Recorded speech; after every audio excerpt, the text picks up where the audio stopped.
राष्ट्रीय समाज पक्षाचे अध्यक्ष महादेव जानकर आपल्या सोबत आहेत। आपण त्यांच्याशी बोलणार आहोत।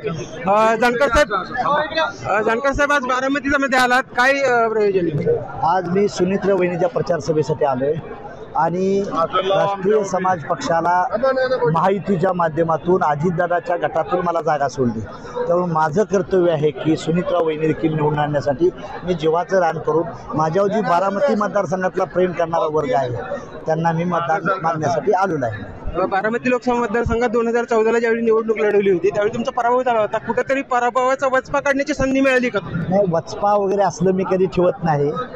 त्यांच्या परीनं लोकशाही मार्गाने त्यांचंही असू द्या। आज महायुतीतला पक्ष राष्ट्रवादी आहे। भारतीय जनता पार्टी, शिवसेना, राष्ट्रवादी, रासपा आणि RPI आणि मनसे यांच्या महायुतीच्या माध्यमातून जिथं महायुतीचा कॅन्डिडेट असेल तिथं जाणं माझं कर्तव्य आहे, कारण ह्या महायुतीच्या सर्व पक्षांनी मला परभणीत मदत केलेली आहे। जीवाचं रान करून तन झालं। आता सातारची उदयनराजेंची सभा घ्यायला चालू आहे, उद्या मी आणि देवेंद्र पंढरपूरची सभा करून अक्कलकोटला जाणार आहे। त्यामुळे महाराष्ट्रभर आम्ही प्रचाराचं रान करू। महाविकास आघाडीच्या माध्यमातून देखील माढ्यातली जागा सोडण्याचं चर्चा सुरू होती। चर्चा होती पण प्रत्यक्षात नव्हती।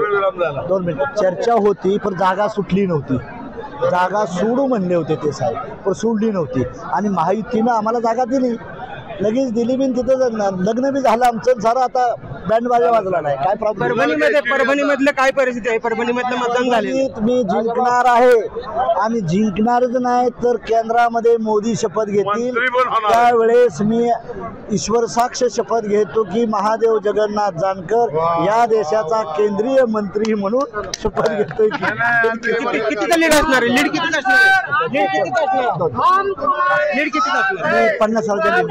50,000च्या लीड। निश्चितपणे जवळपास 50,000च्या लीडनं परभणीमधून आपण विजय होणार असल्याचा विश्वास जो आहे तो महादेव जानकर यांनी व्यक्त केलेला आहे। कॅमेरामॅन तेजस मी वसंत मोरे, मुंबई तक, बारामती।